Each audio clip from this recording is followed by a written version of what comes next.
আছে যে সুদখুরের ঘরে খাওয়া জায়েজ কি না জায়েজ? সুদখুরের ঘরের মধ্যে আপনার খাওয়া জায়েজ আছে, তবে যারা শুধু সুদ খায় এরার আর কোনো কাজ নাই, এরার ব্যবসাটা হইল সুদ। আপনারা এইখান দিয়ে কয়েকটা মানুষ আছে, এরার ব্যবসাই সুদ, এরা পাশাপাশি আর কোনো কাজ করে না, শুধু সুদের ব্যবসা করে। এদের ঘরে খাওয়া একবারে শরীয়তের ডাইরেক্ট হারাম।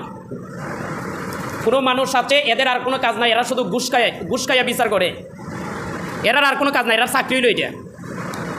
এই হারাম সুদ ঘুষ যদি একমাত্র যদি হারাম দ্বারা যদি কারো উপার্জন হয়, ওই ব্যক্তির ঘরে আপনি খেতে পারবেন না, এটা ডাইরেক্ট হারাম ফতোয়ায়। আর কারো ঘরের মধ্যে যদি ধরেন আপনার হারামও আছে আবার এটার সাথে হালালও আছে, আপনি জানেন না কোনটা হারাম কোনটা হালাল, সুদও খায় আবার বিভিন্ন কাজও করে, তাহলে এদের ঘরে আপনি খেতে পারবেন, এটা হলো ফতোয়া। কিন্তু তাকওয়া হলো আপনি এদের ঘরে না খাওয়াটা ভালো, আপনি এদের ঘরে না খাওয়াটা উত্তম।